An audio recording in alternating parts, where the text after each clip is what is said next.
Bobby Charlton played a record-breaking 106 times for England. He scored more goals, 49, than any other player to pull on the Three Lions.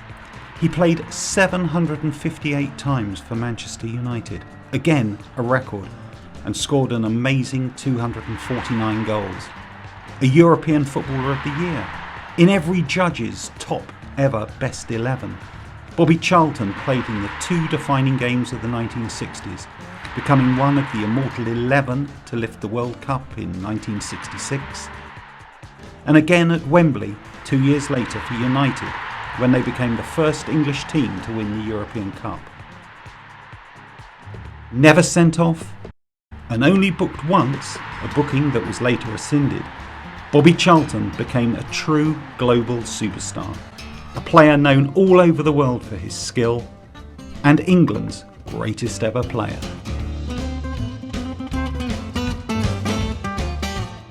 This is Ashington North School. It gave the country 2 World Cup winners. Jack and Bobby went back there in the 1990s to reminisce. Always Whenever we had a team picture, it was always taken there. That's right. The school gave Bobby his first taste of football glory. Do you remember your teacher? Well, my teacher, Mr. McGuinness, I always remember having my picture taken at that place just where you're talking about. And Miss Houston, who was very kind, she made the shorts that we used to wear out of the blackout curtains just after the war. In fact, the shelters were just here, the blackout shelters, which we were supposed to use if there was any problem. But I think there was only one bomb fell on Ashington anyway. When Bobby was born in this corner of Northumberland in 1937, Ashington was a mining town. When the men weren't down the pit, they were playing or watching football. They lived the game. Even Bobby's womenfolk fully enjoyed his love of the beautiful game. I never ever dreamed that I would achieve half the things that I did achieve. And starting off from as a little lad at Ashington, I mean, I'm like every lad that ever starts playing football. You all hope that one day you'll do it, and I was fortunate to be one of them that actually succeeded in doing it. And I did fulfill almost all the dreams that I ever had in football. Bobby's family was steeped in football. Bobby's mum was a Milburn, and he had 4 uncles, all professional footballers. Jack was the eldest, he went to Leeds. Then George, he went to Leeds following Jack. Then Jimmy went to Leeds. So they were all at Leeds together one time or another. And I went to Chesterfield later. Jack was my great hero, Jackie Milburn. Me and my brother Jack used to go to Newcastle. We used to work it out. It used to cost us 2 shillings and 5pence halfpenny, exactly, which was a shilling for the bus fare, which was 15 miles, and then we had 6pence for our lunch, which was pie and chips at the Civic restaurant, and then the rest was to get us in to stand behind the goal. The highlight of it all was when Jackie used to get the ball. Jack used to get the ball. He used to be like grease lightning, off he went, finish up with the shotted goals, and the whole of the Gallagher end would go crazy. Bobby Charlton inherited the family talent. He played for his school at Ashington, for county and regional teams. For England schoolboys, he was also good at class. Academically, he wasn't bad at all. After all, he came to a grammar school via the grading exam procedure, which put him automatically roughly in the top 25% of local pupils. And when he was here, he was in the A stream. I think he's a little modest about his academic achievements, as he is in most things. I remember Mr. Headley, the French teacher, asking me one day something about French and querying something, and I remember answering him by saying, well, Mr. Headley, you know, I don't really see the point in this because I can't ever see myself travelling abroad. And I've literally been all over the world with football since. Well, I remember having to sit in this desk here, and I was always looking outside whenever there was any football going on, and the teacher nearly always had to admonish me and say, you know, you better start concentrating more on your lessons rather than football because there's no future for you in that line. At 16, the young schoolboy international left the North East and travelled to Lancashire to learn his trade with Manchester United. It was always assumed, I think, that I would go to Newcastle because I was always a Newcastle United fan, and Jackie Milburn was me uncle, and he was there. But actually, when I played for East Northumberland schoolboys against Jarrow and Hebburn on a very cold, frosty day in January, I always remember my mother coming and telling me that there was a little man from Manchester United who had been watching the game, and he'd come and said that if I wanted to play for Manchester United when I left school in the summer, they would very much like me to go. I was aware that Manchester United had a really good coaching policy, and they'd won the FA Youth Cup the first few years in its existence. So, and I wanted to be a footballer as quick as I could, and Joe Armstrong was the first. Actually, when I signed at 15, I didn't immediately go and play with footballers, train with footballers down at Old Trafford all the time, because you couldn't sign professional till you were 17, and unless you actually worked on the ground staff, you had to go and get a job. And my parents thought it wouldn't be right for me cleaning, because the image that people had of schoolboys who signed for professional clubs working on ground staff was they did the toilets and all that sort of thing. And of course other people were saying you better get yourself a trade just in case you break your leg, and I was always aware of that, although I never thought it would happen. So a lot of lads went into apprenticeships in industry, and I went as an apprentice electrical engineer in Altrincham, and I worked there for a year, but I knew that as soon as I was 17 I was going to sign professional. But it was good. That it gives you a set of values, working on piecework, £2 a week, and which was a lot of money then. Old Trafford was where the best young players wanted to be. The club had plenty to choose from, and it chose studiously. The manager was a father figure with visionary ambitions and faith in youth. The papers called his team the Busby Babes. It seemed like a magic formula for success. Well, I think it was growing up together, the teamwork, and not only on the field but off the field. We were all the same age, and we went out together, we socialised, we were all single at that time, and that was our part of growing up. Busby's belief in natural talent was total. They were encouraged to express themselves and not stifled under tactical master plans. Well, Manchester United has always had a reputation of having adventurous players and certainly being positive. They never played an offside trap. They were always encouraged to express themselves freely. That was the Mad Busby way. There was no great tactics involved in it. It was just that everyone in their own position did what was expected of them. You stayed together roughly as a unit. As a defender, you were expected to defend. A midfield player, you were expected to create and help in defence. A forward player, you were expected to score goals. And you played to the best of your ability. And in so doing, it was so adventurous and so lovely for the people to watch, because you really didn't know what was going to happen. Bobby was in 3 different United teams that won the FA Youth Cup. Well, even then you could see the grace and style that he had. He was the talent was there, and the smoothness. It was like, to me, always like a thoroughbred, like a racehorse. He moved so majestically at times. Just before his 19th birthday, Bobby made his debut against Charlton and scored twice. I'd done my right ankle. I'd done the ligaments in my right ankle, and all swelled up just about the time when I looked as though I might get in the first team. And 3 weeks I had treatment on it, and it was swollen, but I was starting to do a bit of training anyway. And Sir Matt came to me, and he on one Friday morning, and he just said, "How's your ankle?" And I went, "Oh, that's great." I said, "It's fine, my ankle." I said, "It's all right, boss." Bobby was the star of the all-conquering youth team, but increasingly a part of the first team.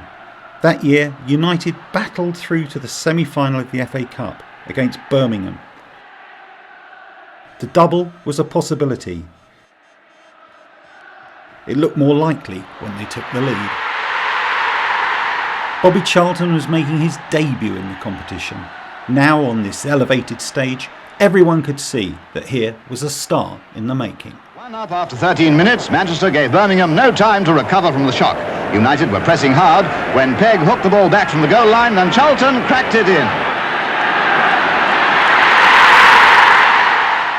Well, the final was against Villa, and it'll always be remembered really as the controversial final with regard to Peter McParland, the left winger, who came and charged into Ray. And you were allowed to touch goalkeepers in those days, and Ray Wood had collected the ball, and he was just on his way out to kick it, and Peter McParland came in on a very late run and collided with Ray Wood and actually broke his cheekbone. The following season was United's second in the European Cup. They reached the quarter-finals and played Red Star Belgrade. Bobby scored at home, and they took a 2-1 lead to Yugoslavia, where he scored twice more. The game was played on frosty conditions, quite hard and slippery, but we were so full of ourselves and confident at that time, and we went into a 3-0 lead at half-time, and suddenly just a 2-1 home aggregate lead was 5-1 in aggregate, and I don't know why. Maybe it was just a little complacency, but we let things slip in the second half, and they came right back into the game, and they scored 3 goals. And we were really under pressure at the end to keep them out. But we drew 3-3, won on aggregate, and went forward to the semi-finals. So there again, Manchester United, another opportunity to prove that they were the best in Europe. As they boarded the plane to come home, the mood with the players, officials and journalists was buoyant. They made a refuelling stop at Munich, where the airport was snowbound. 3 times the plane tried to take off. And we seemed to be going on and on and on along the runway. It kept waiting for it to take off, and it never did. It ran straight off the end of the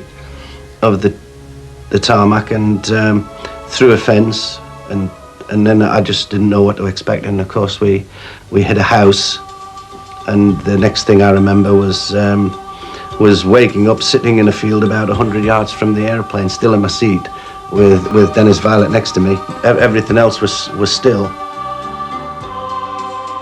Here is the news. So far, we know there are 23 survivors after Manchester United's air crash at Munich this afternoon. Of the crew of 6 and 38 passengers on board, including a baby, these are the people so far known to have survived.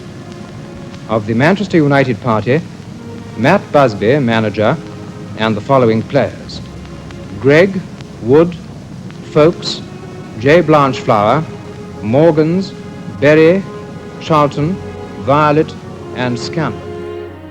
The hospital staff worked their miracles on a damaged squad, but some would clearly never play again. Some hovered between life and death. Amongst them, Matt Busby. The news numbed the football world. Fans everywhere shared their grief. In Manchester, supporters gathered at the ground to hear and learn the latest bulletins coming from Munich. The final toll showed that of the 44 who boarded the plane, 23 had died, 8 of them players. Busby's babes, Bobby's friends, a band of brothers. Sympathetic authorities postponed fixtures and relaxed transfer regulations, but United had to contain their grief and face the world again. I think we've got the present nucleus for rebuilding, but it'll take time. And so, furthermore, in rebuilding, of course, we've got to get the background to come on again, the youth to come on again. That might take a lot of sorting out. When football returned to Old Trafford on February the 19th, 1958, spectators found a programme in which no name could be printed with any certainty. The match in the 5th round of the FA Cup was against Sheffield Wednesday. There's so much emotion involved in it. I actually felt sorry for Sheffield Wednesday. They have to play that particular game because the crowd seemed to will the ball into the goals, and Manchester United beat them 3-0. I've been home for a couple of weeks, and I was pretty much recovered. But I came down and I was told I better not play in that particular match. But once I came down and I saw the game, and I was ready then to get stuck into it, and I played, and from then on. Behind locked gates at Old Trafford, 60,000 lucky fans watched Manchester United kick off against West Bromwich in striped shirts in the 6th round cup replay. On a rain-soaked pitch, United were battling on, still undefeated since the Munich disaster. But the big question was, could these untried United youngsters continue to stand the big match strain?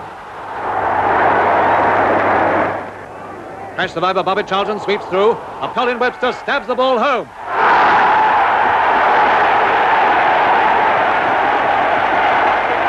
United have won. The last-minute goal puts them in the semi-final. Manchester United kicked off, Fulham in white shirts. Manchester, with their gaze on Wembley in spite of everything, were first on the warpath, and they opened the scoring with one from Charlton. Second Division Fulham, aiming to reach Wembley for the first time in their history, were quick to retaliate. Within a minute, Stevens equalised. There was little to choose between the two teams in the next 20 minutes. Then Fulham struck again, taking the lead through Hill. And the last goal of the match came just before the whistle blew. It was another by Charlton. So the battle had to be fought all over again. Manchester kicked off in their semi-final replay at Highbury against Fulham in white shirts. A misty day with plenty of goals. And Dawson got the first for United. The Londoners, playing on a London ground, quickly showed they had the answer. And in 20 minutes, Stevens equalised. Back came United on the hard road to Wembley when Dawson got his second through Macedo's hands. One down again, but not dismayed, Fulham attacked. A nice run by Langley gave Chamberlain the chance to level the score, 2-2. What a match this was, with one goal following another in rapid succession.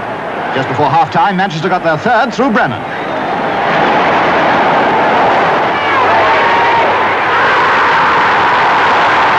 Changing ends with a goal in hand once more, United now resolved to make that Wembley visit certain. They were 4-2 when Dawson got his hat-trick.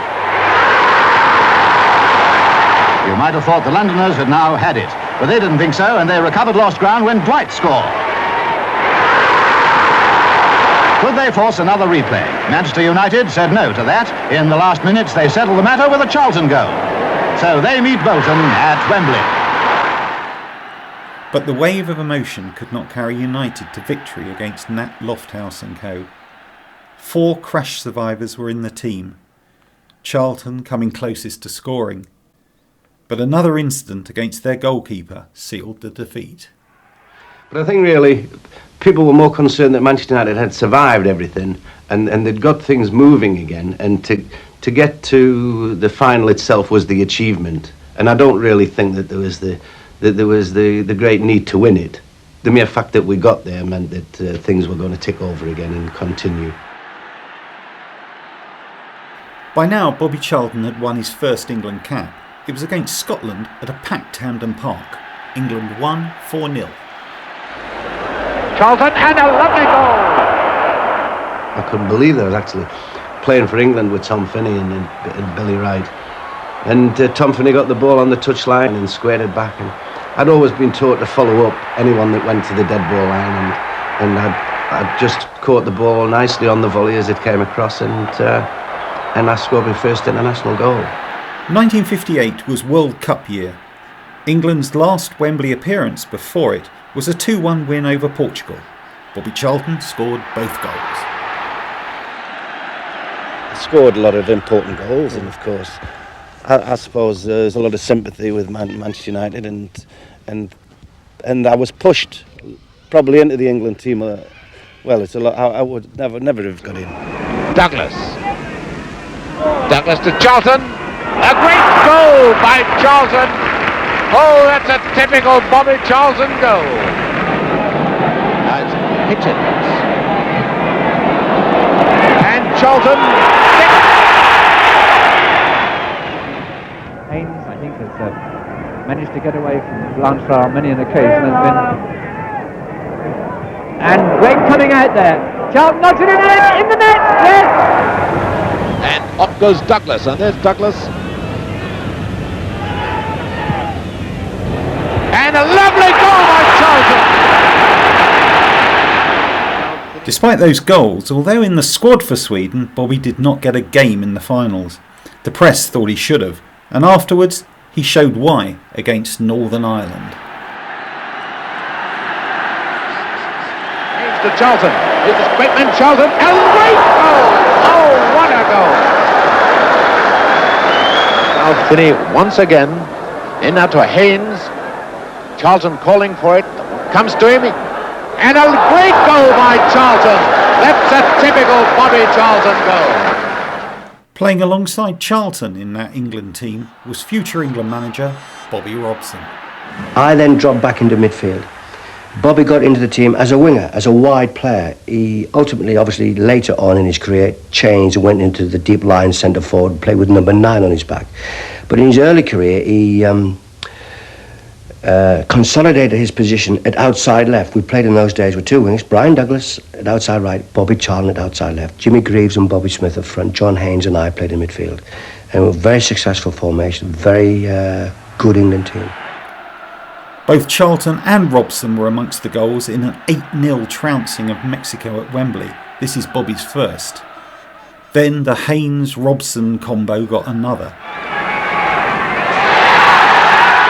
Charlton's second was a characteristic left foot, just unstoppable. And then came his hat-trick. By the time of the next World Cup finals in 1962 in Chile, Bobby was an automatic choice. His goal against Argentina took England to the quarter-finals. And it's hit the post!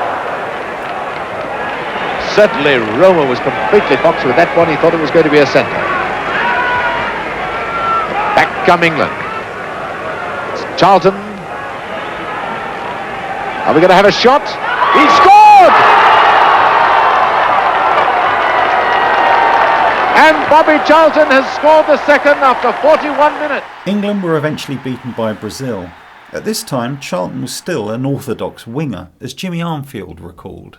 I remember one game very distinctly. He was playing on the left wing in that famous run we had in the England side. About 61-62, we scored this tremendous number of goals. And I remember us playing Brazil in the World Cup quarter-final in Chile. And he absolutely ran the socks off Jalma Santos, and we couldn't tuck these balls away. Had the position been reversed, if Bobby had been in the middle, I kept thinking to myself, we'd have got to the semi-final. If we'd have got to the semi-final, I think we'd have won it. But eventually they drafted him into the middle because there was more in his game, and there was more chance, I think, that Matt Busby saw there was more chance for him to get those shots on target. I think that's what did it really. For the next season, United had been joined by a new forward. With Dennis Law, the results were electric. Mr. Crawford of Doncaster checking his watches, and so Manchester United set the 6th round tie in action. Now Law out to Giles, and Manchester United coming onto the attack for the first time. And Giles showing a great turn of speed, and he does well to reach that one. It must be a goal by Law. Charlton. And here comes Sillett. Sillett to the outside right, Humphreys. And the goal! A quick saw. To Law, now to Charlton. A lovely shot and a goal. That's a typical Bobby Charlton, Dennis Law move. And Charlton has equalised after 27 minutes. Charlton with the throw for United. Getting it back from Quicksaw. Maybe a shot from Charlton. And he scored a beautiful goal. 4 minutes of the second half gone, and United are 2-1 in the lead. Well, that's the sort of finishing that makes Bobby Charlton one of the most dangerous players in the world. Giles. Sending it inside foot. There's Quicksall. Oh, and it's present for Quicksall, who's got number 3. Leicester City were the opponents as Bobby tried for the 3rd time to win the Cup at Wembley. Noel Cantwell does the honours for United, the team rebuilt by Matt Busby.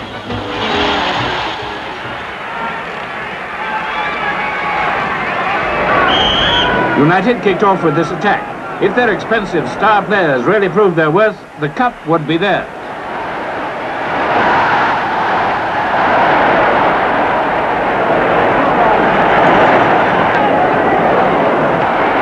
Leicester were the first to really settle down and conquer those cup final nerves. In fact, for the first 15 minutes, the White Shirts had by far the best of it. They narrowly missed taking an early lead.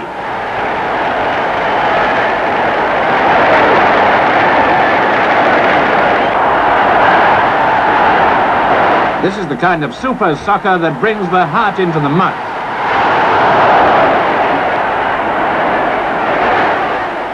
United continued to play great football, but their fans had to wait until the 39th minute for a first goal by Dennis Law.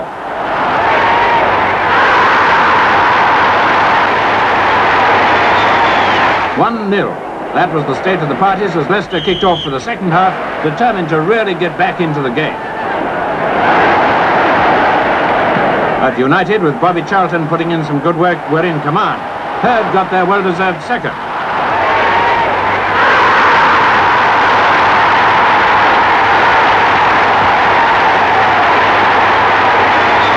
Now for one of Leicester's few second-half sorties, with Gibson, number 10, and outside right Riley threatening the goal.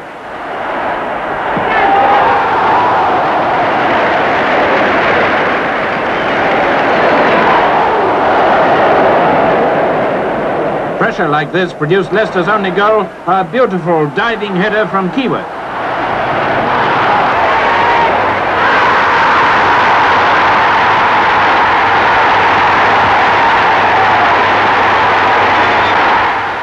United remained undisputed masters and got their final goal through Hurd.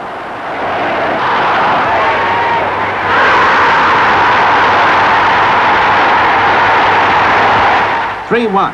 What a great performance from a team that's been under threat of relegation.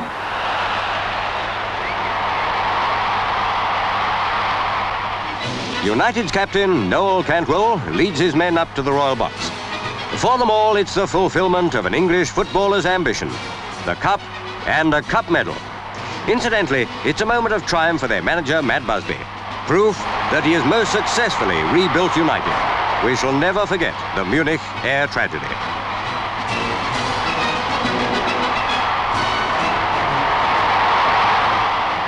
The following season, the third ingredient was added to create the trinity of Law, Charlton and a young Irishman, George Best. The combination changed the world.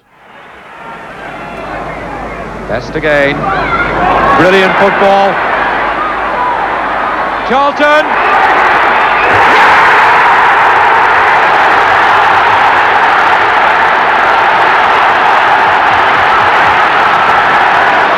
To Charlton.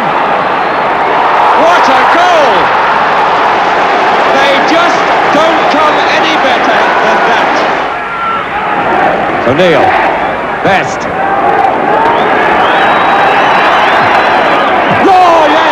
I enjoyed playing with them, so he's a very, very brave player, great in the air, and knocking any half chances inside the box. But was electric, and the people loved watching him. George Best he actually came up through the juniors, and I remember a couple of the coaching staff saying, we've got a little diamond playing in the A team and the reserves, you know, and he's going to be in the first team any time. Comes the Best. They were all world-class players. To get three world-class players in the same team was something special in British football.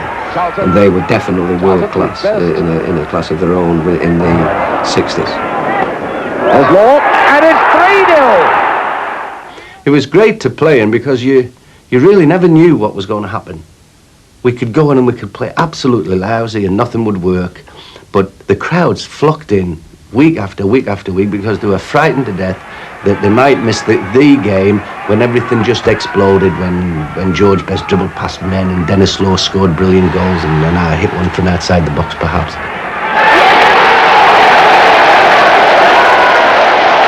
And it was just a magic period. Yeah, it was a lovely feeling to be in a side that had so much confidence in its own ability. I mean, we never ever went out thinking we were going to lose, and most of the time we didn't. Sometimes we were given teams a 2-3 goal start and we were still in with a chance, and a lot of times we turned it around. Brilliant football. Charlton. Our team talks were very short, sometimes non-existent. He basically said, enjoy yourselves. He'd maybe go through the other team and name one or two players, but it was all, our team talks lasted 5 minutes. He threw the ball to the captain, whoever it was on the day, and said, go out and enjoy yourselves. And that's the way we did it. Charlton to Best. Hurd and Law in the middle. Charlton lurking on the penalty area. There's Law, and it's 3-0. Beautiful goal by Law. Now in comes Hurd, onside this time, and Law's equalised!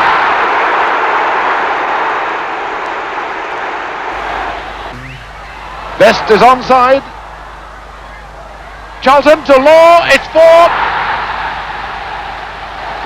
Free kick then to Manchester United. Oh, and this may be the first one. And it is the first one, and it's Law. In comes Creran. It's a good one, Law. He scored.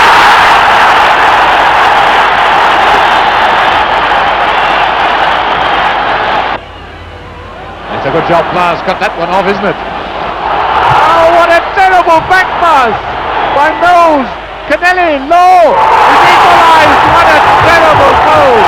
Thrown away, and Knowles is... Yes. With McCready, and McCready's made a pass, and it's a magnificent goal!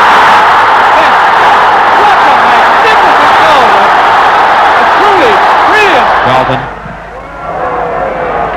Well, that could be dangerous. Law's there. A loose player is Morgan. Law! That's it!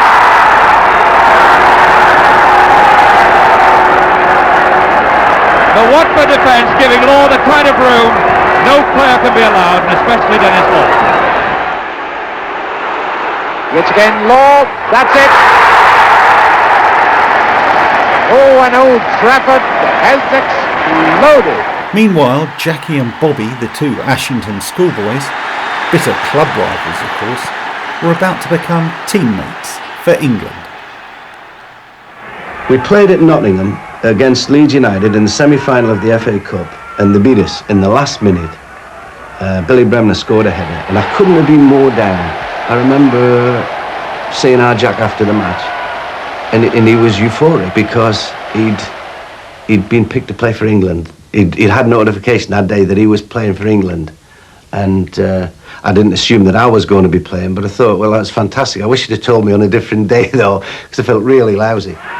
And we played against Scotland together at Wembley. He actually passed to me for the first goal, if I remember rightly. I don't think he meant it, but it actually flew to me, and I turned around and I just hit it as hard as I could at the goal, and he just flew past this defender.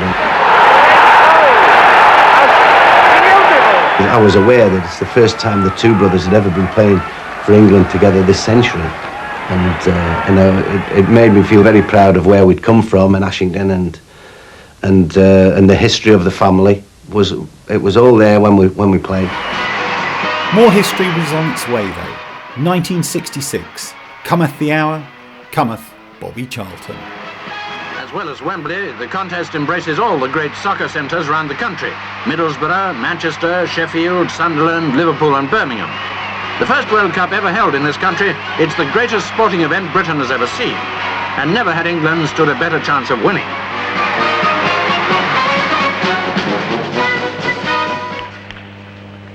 I am very pleased that this country is acting as host for the final phases of the World Cup. I welcome all our visitors and feel sure that we shall be seeing some fine football. After a short speech, Her Majesty meets England's first opponents, Uruguay, twice winners of the World Cup, captained by Trochet.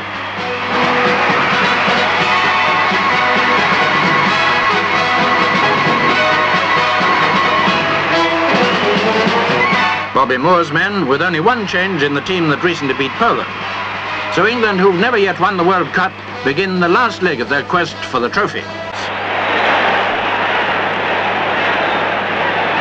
Then Kennelly forces a corner. Altogether, England got 15 corners, Uruguay only one. But a corner is no guarantee of a goal.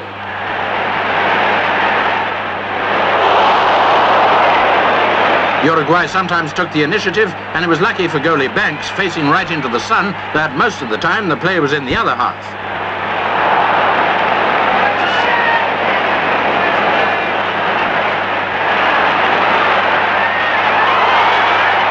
In fact, defence is the Uruguayans' great strength. Seldom could England pierce their uncompromising determination, not even Jimmy Greaves.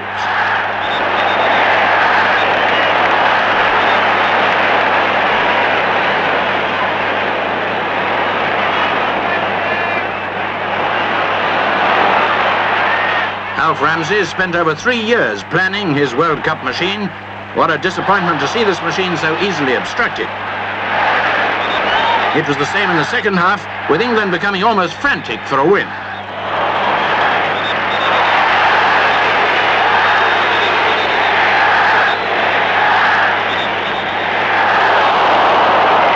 But Uruguay were more than content with a stalemate and the 1 point they received for a drawn game.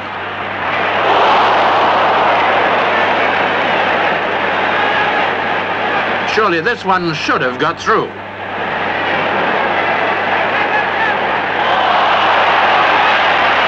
So that was it, and some of the England team only too glad to get off the field.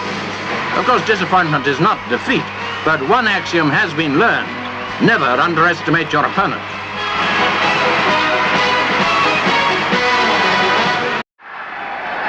Now England sweep into attack, setting the picture for the rest of the game. Mexico put 8 men into the defence zone and for nearly the whole of the match kept them there. But when they did come out, they too, in spite of some clever passing, failed in front of the goal.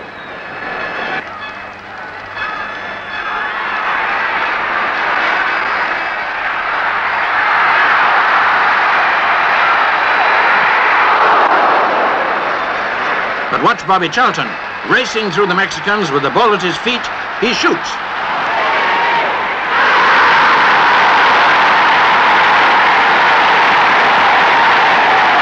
The second half was a repetition of the first. Time and again, England's forwards pierced the solid defence, but just as often they lacked the accuracy to score. Mexican goalie Calderon played a brilliant game, adding to England's discomfort.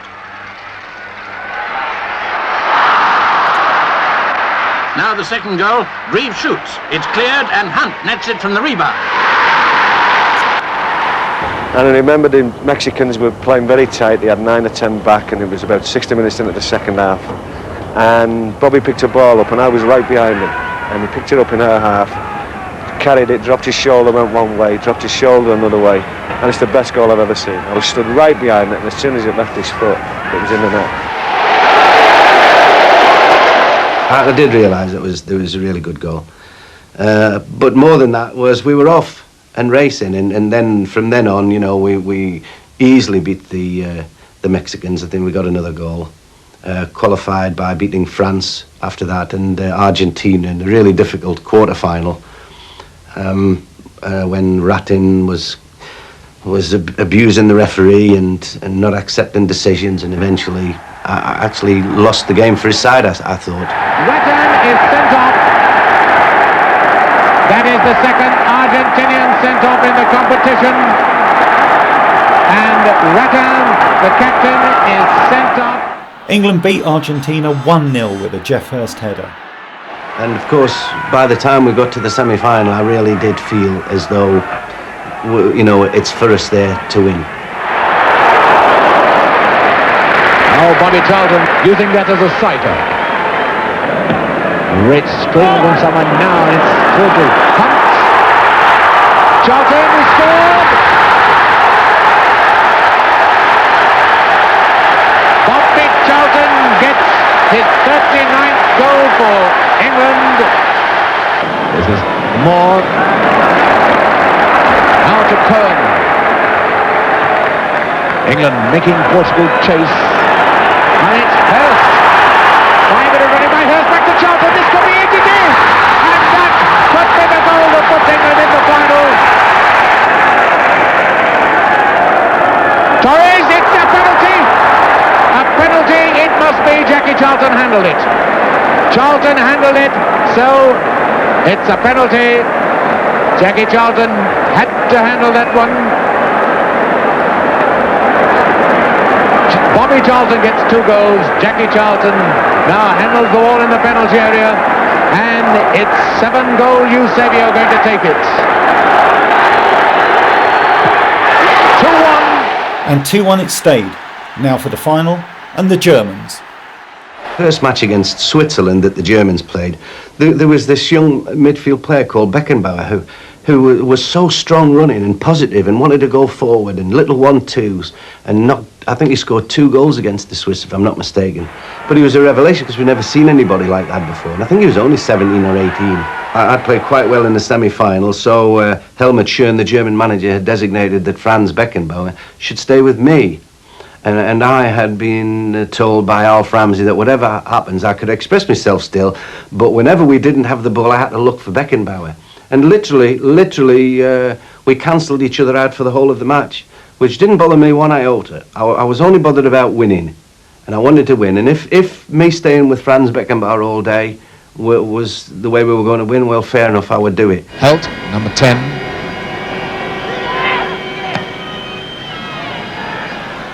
Who was the batter? To Haller, a goal! West Germany have scored!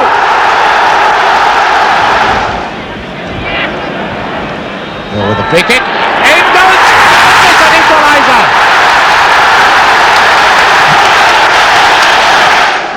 Ball with the corner. Hurst. What a chance! A goal!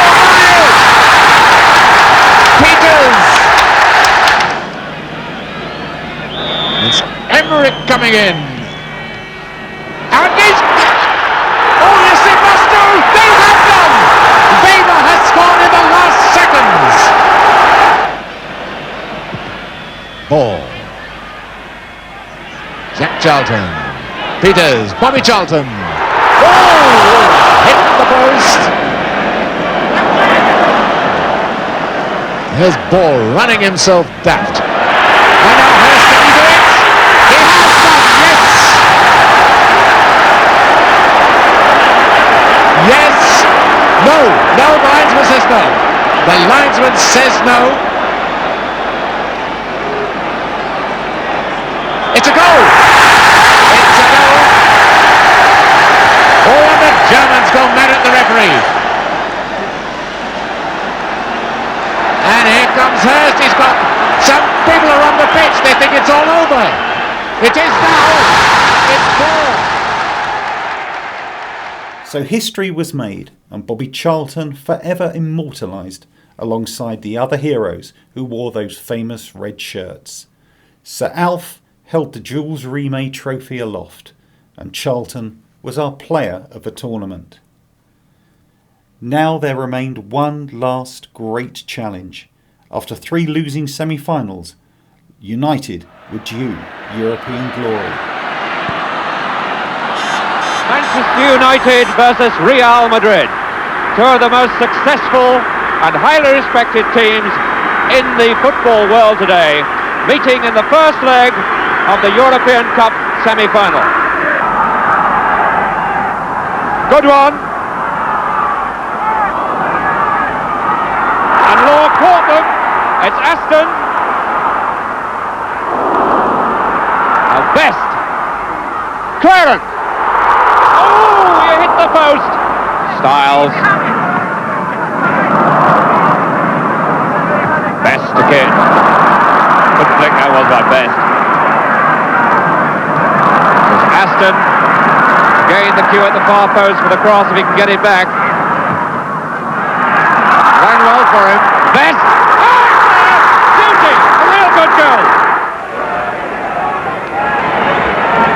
1-0 doesn't seem much, but it to us, we're a bit more experienced now, and we thought, well, they've got to at least score once, and they've got to stop us from scoring, and away from home. And at half-time, I couldn't believe it.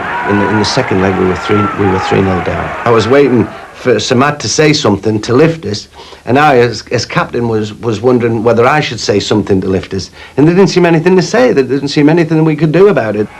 And we came out, and we just battled, and suddenly they lost it. For some reason or other, they lost it, and we got a goal. David Sadler scored a goal, and suddenly it was 3-2, and they'd already scored an own goal, and then it was 3-2, and I remember with 5 or 6 minutes to go, I think it was, seemed like that to me anyway, George Best went down the right-hand side of the field, pulled the ball back, and of all people, I could not believe Bill Foulkes.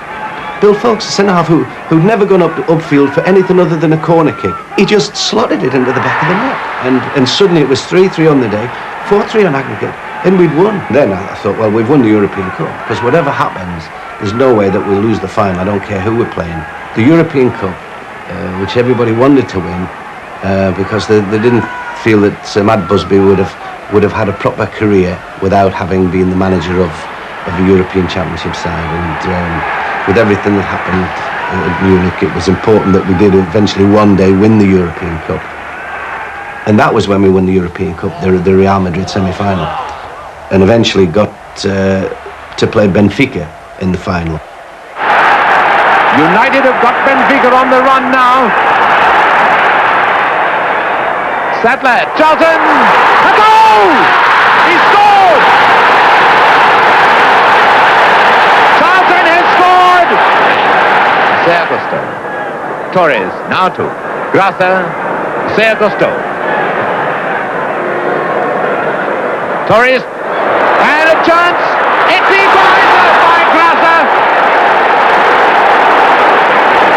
Simoes, Benfica unmarked in the middle. This is Eusebio!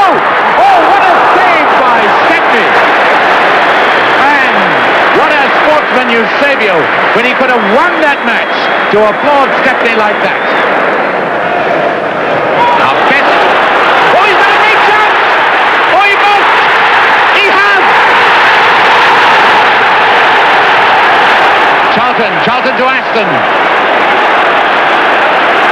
Oh, and he's got the legs of Adolfo. And a corner.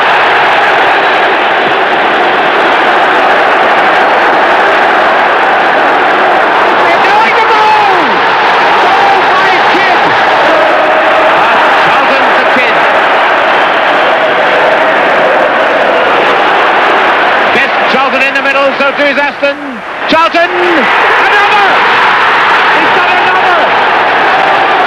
Manchester United have done it! Everybody wants to shout now. Well done, Bobby Charlton. Well done, Manchester United. At the function after the match, there was a big function, and all the people who had been with Man United through thick and thin were invited to this function, and I believe that Sir Mad got up and sang What a Wonderful World, and thought, yeah, everything's all right with the world just at the moment. Unfortunately, I was so drained during the day with everything that had happened, the humidity and I think just the nerves of what was happening at the match, that I just was sick. I couldn't go to the function, unfortunately. In 1969, another milestone in Bobby Charlton's career. Captain for the first time on this is 90th International. Bobby Charlton, nearest the camera, leading England, and incidentally, another record for Bobby Charlton. He's played against 32 different countries, a record held by no other footballer in the entire world.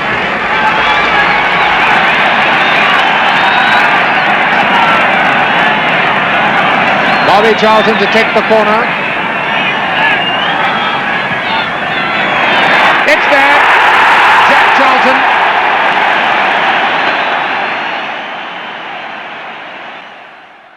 That year, it was Bobby Charlton, OBE, and the following April... Hidden from this vast crowd at Wembley Stadium, Bobby Charlton, England's captain for the night, playing in his 100th international for his country, waits to make his sentimental journey across the Wembley Stadium. A stadium he's graced so often with distinction for his club Manchester United in the FA Cup and the European Cup final, that he's played so well in international matches so often for England. And just listen to the crowd as Charlton leads out England. I always had a great regard for Billy Wright, and Billy Wright, who played 100 games. I always remember, how can anybody do that, play 100 matches? And I thought about it often, and I never thought that I would ever aspire to that, but nevertheless, here we were, playing against Ireland, and terrific company.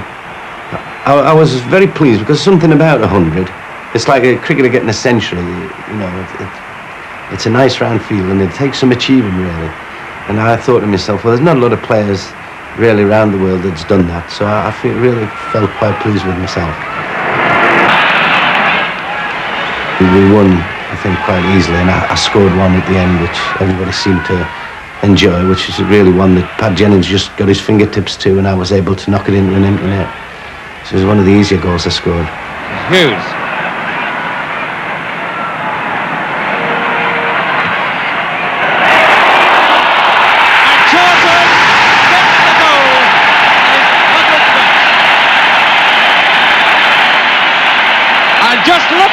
crowd and the England players. All the England players coming up to congratulate Charlton. It was to be Bobby Charlton's farewell to Wembley as a player. England were to leave for what many believe to be the greatest World Cup in history. The star player for England was Bobby. Bobby has been a credit to the game. And I would have thought that this particular player has more effect throughout the world than any other player throughout the world. In Lyon, England met with the most heart-rending of defeats. And for Bobby, it was his final game in an England shirt. It was 1966 all over again, right down to the colours. For this quarter-final, England were in red, West Germany in white.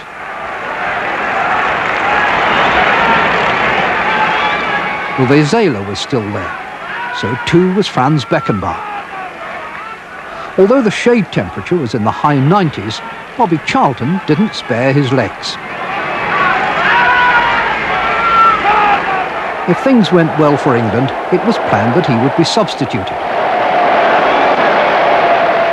Before long, the plan was working to perfection. Alan Mullery started a move with a long swinging pass to Keith Newton. And when Newton played the ball into the area, it was Mullery who'd made the well-timed run to score.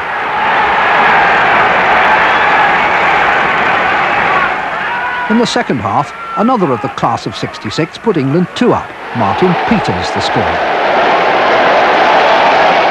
With 22 minutes remaining, it seemed safe to rest Bobby Charlton, but Beckenbauer scored for Germany even as Bobby prepared to leave the pitch. England's grip was broken.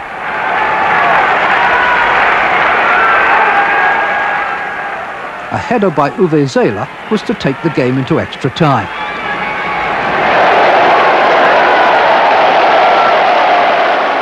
The third German goal, scored in most spectacular style by Gerd Müller, settled the match. For many, the substitution of Bobby was the subject of massive controversy. Not for Jack, though. It's all right in retrospect, looking back and saying if you hadn't brought Bobby, I think they probably would have won the game. It didn't happen. But I agreed with Alf. I think our kid needed a rest. He had 3 very difficult and hard games in a short period of time. Now we know we shouldn't have. At that particular time, Gordon Banks was unquestionably the greatest goalkeeper in the world by miles. He was almost unbeatable. I mean, we used to practice, when we were practice shooting in Mexico, where the ball flies very fast. I mean, it used to stagger us. You know, even hardened players, you know, that had seen it all, and they were saying, "Dear me, that's almost." He was making impossible saves. So I think the mere fact that he went down with a tummy upset the day of the only sudden death match that we had, really, I think was a big contribution. People say that Alf Ramsey substituting me was the crucial factor, but I would rather say it was Gordon Banks, because they could have done without me, but he at that particular time was so good. I thought it was a replacement. After 3 more seasons with Manchester United, Bobby Charlton decided to retire from club as well as international football. There would be no more trophies, just the worldwide respect and affection he had earned. His last game at Old Trafford was preceded by a presentation. Sir Matt Busby was at his side. For over 20 years, the United faithful had worshipped him, and he had scored 249 goals. Just one more special one was on the list, but it was not to be.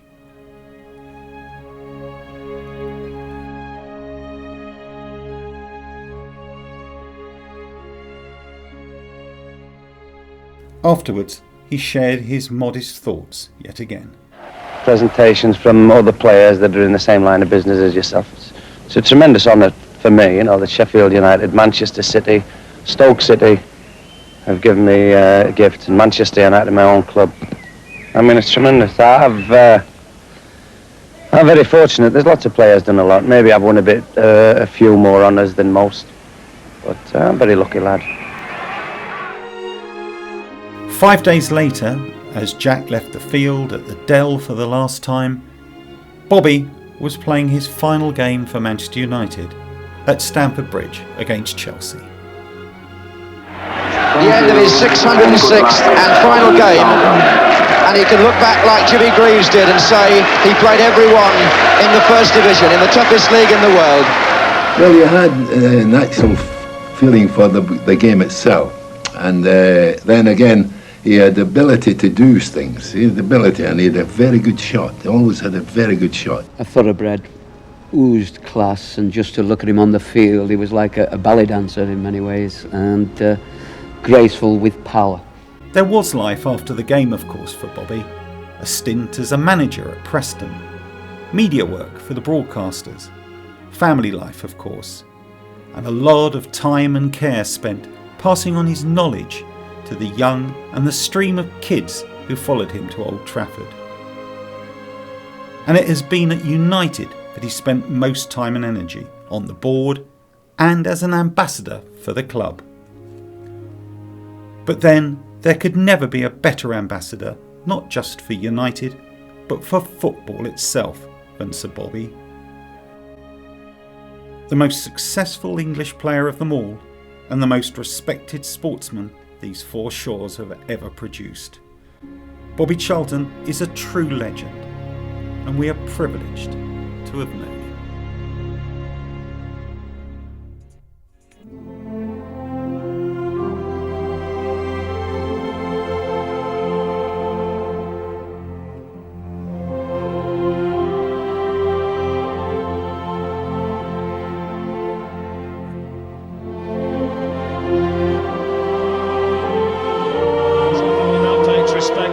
Sir Bobby Charlton, a man who spent 70 glorious years associated with this club, from Ashington to Munich, Wembley to immortality, a gentleman and an icon.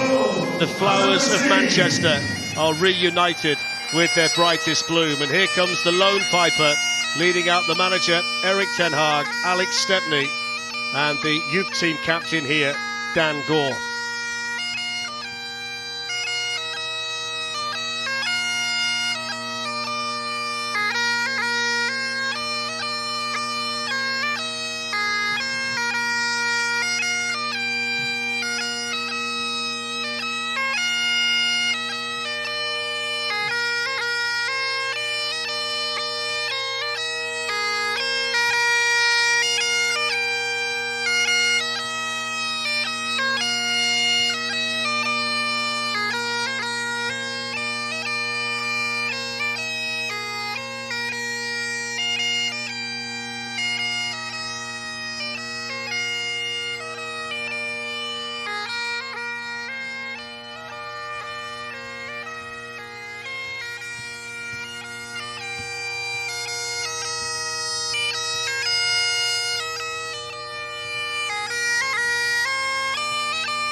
To cherish and a moment to reflect. Manchester United mourning a man who stood for everything that's good in this wonderful game.